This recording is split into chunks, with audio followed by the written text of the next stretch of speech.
sua vida, ele viveu como qualquer pessoa, veio de uma família que era uma família humilde, mas depois ele se tornou professor, ali mesmo no estado de Maine, dava aulas. Mas quando chega no meado do século XVIII, começa a volumar o movimento milerita sobre a segunda vinda de Jesus Cristo. E ele se interessou em saber o que o pastor Miller ensinava naquela época.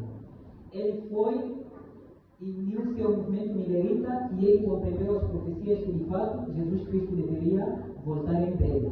E ele tornou um hábil pregador e missionário para anunciar a mensagem que os mileritas pregavam. Ele trabalhou muito na América, fazer as pessoas entenderem sobre a profecia dos 2300 anos, e ele também usou muito aqueles quadros que tinham símbolos proféticos para explicar estas profecias.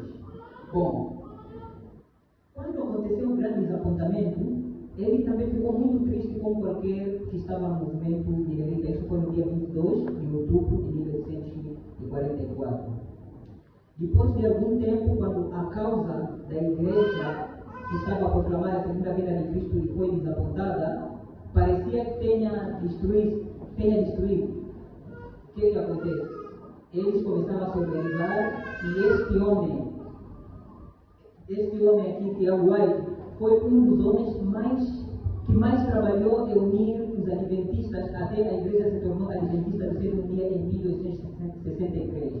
Ele escreveu algumas publicações que disseminavam o conhecimento sobre a mensagem dos 13 anos, tais como Young Instructor, que é instrutor de jovem, ele escreveu naquele momento, mas também The Present Truth, a verdade presente, e todos esses livros ele imprimia na publicadora da igreja Review and Herald. Depois de algum tempo, ele casou-se com a Ellen White e continuaram a trabalhar juntos. Uma incidência muito interessante uma vez, em 1858, quando estavam num local chamado Lovett Grove, onde havia falecimento de uma criança, então estavam ali no cemitério, Ellen White teve a visão do grande conflito. É aí onde Deus revelou o grande conflito, que refere-se àqueles primeiros 5 livros de Ellen White, neste caso, Patriarcas e Profetas, Profetas dos Reis, o Desejo de todas as Nações, Atos dos Apóstolos e o grande conflito. Então, Ellen White quase teria sido morto por Satanás, porque Satanás não queria que essas verdades venham ao público, mas T.L. White ajudou muito em oração a sua esposa e eles continuaram firmes e Deus lhes abençoou. Uma das coisas mais grandes que nós não podemos esquecer de T.L. White, esse grande homem de Deus, é que em 1853 ele que deu a ideia de fundar a Escola Sabatina. Hoje nós estamos aqui na Escola Sabatina graças à iluminação que ele teve de Deus. Ele, quando estava a viajar, uma vez ele pensou: nós vamos morrer. Como é que será o futuro da igreja?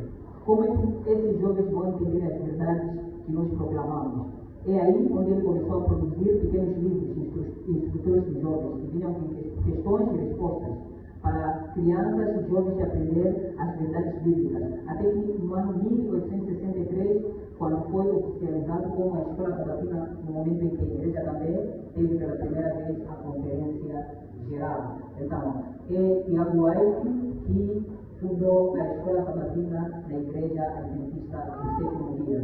Este pastor T.L. White, infelizmente, ele morreu em 1881 com excesso de trabalho, porque ele trabalhava muito, né? Muitos irmãos que estavam ali não queriam cooperar, então quase todo o trabalho da igreja ficava com ele e alguns poucos irmãos. Então ele morreu somente com 60 anos.